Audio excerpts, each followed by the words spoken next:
నమస్కారం, welcome back to my channel search local.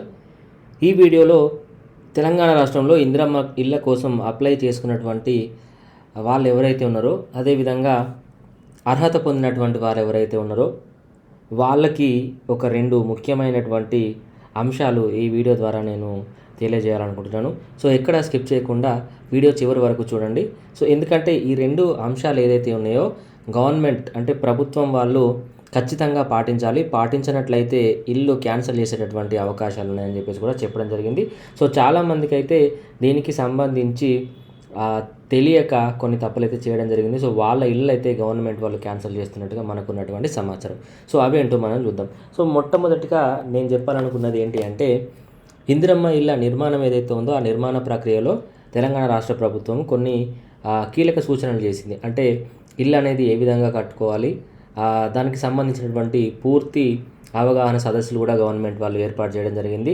But still చేసినప్పటికీ కూడా ఏంటంటే కొంతమంది అవగాహన లేని వాళ్ళు ఎవరైతే ఉన్నారో వాళ్ళు 600 చదరపు అడుగుల కన్నా ఎక్కువ విస్తీర్ణంలో వాళ్ళ యొక్క ఇందిరమ్మ ఇళ్ళకి సంబంధించినటువంటి నిర్మాణాలు చేపట్టడం జరిగింది. సో అలాంటి వాళ్ళకి ఏంటంటే గవర్నమెంట్ వాళ్ళు ఇందిరమ్మ ఇళ్ళకు సంబంధించినటువంటి ఆర్థిక సహాయం ఏదైతే ఉందో అవి ఇవ్వడం లేదు అని చెప్పేసి మనకున్నటువంటి సమాచారం. సో గవర్నమెంట్ వాళ్ళు ఏం చెప్పారంటే మినిమం 400 చదరపు అడుగులు మీ యొక్క ఇంటి విస్తీర్ణం ఉండాలి. అదేవిధంగా మ్యాక్సిమం అంటే గరిష్టంగా 600 చదరపు అడుగుల కన్నా మించి ఉండొద్దు అని చెప్పేసి గవర్నమెంట్ వాళ్ళు చెప్పడం జరిగింది. ఇది ఎప్పటి నుంచో చెప్తున్నటువంటిది. సో దానికోసం అని చెప్పేసి ప్రీ గ్రౌండింగ్ ప్రక్రియలో కొంతమంది అధికారులను వాళ్ళు ట్రైన్ చేసి ఇల్లు లబ్ధిదారులు ఎవరైతే ఉన్నారో వాళ్ళ వద్దకు పంపించి పూర్తి సూచనలు కూడా వాళ్ళ నుంచి ఇవ్వడం జరిగింది. బట్ ఇచ్చినప్పటికి కూడా కొంతమంది ఏంటంటే లబ్ధిదారులు వాళ్ళ యొక్క ఇళ్లను 600 చదరపు అడుగుల కన్నా ఎక్కువ విస్తీర్ణంలో కట్టుకుంటున్నట్టుగా గవర్నమెంట్ వాళ్ళ ఆ యొక్క నోటీస్కు రావడం జరిగింది. సో అలాంటి వాళ్ళ యొక్క ఇళ్లను కూడా వాళ్ళు మరి క్యాన్సిల్ చేయబోతున్నారు అని చెప్పేసి మనకున్నటువంటి సమాచారం. సో ఎవరైతే ఇల్లు కట్టుకుంటున్నారో వాళ్ళు దయచేసి మినిమం 400 చదరపు అడుగులు, మ్యాక్సిమం 600 చదరపు అడుగుల కన్నా మించకుండా మీ ఇంటి నిర్మాణం ఉండేలాగా చూసుకోండి. ఇది మొట్టమొదటి విషయం. రెండో విషయం ఏంటి అంటే ఇది కూడా చాలా ముఖ్యమైనటువంటి అంశం.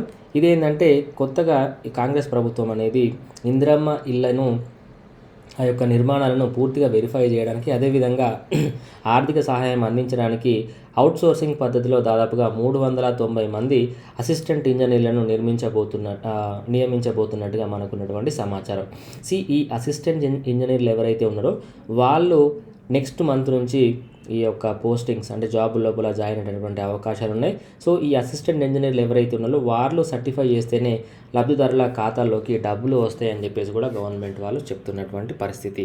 సో ఈ రెండు విషయాలు, ఒకటి మీ యొక్క ఇంటి నిర్మాణం అనేది 400 చదరపు అడుగుల కన్నా తగ్గకుండా 600 చదరపు అడుగుల కన్నా మించకుండా ఉండేలాగా చూసుకోండి.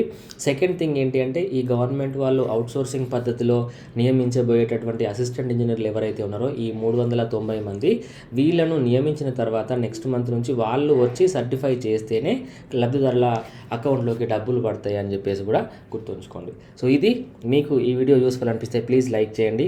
అలాగే ఇలాంటి మరిన్ని ఇంట్రెస్టింగ్ అప్డేట్స్ కోసం సర్చ్ లోకల్ ఛానల్ ఇప్పుడే సబ్స్క్రైబ్ చేసుకోండి.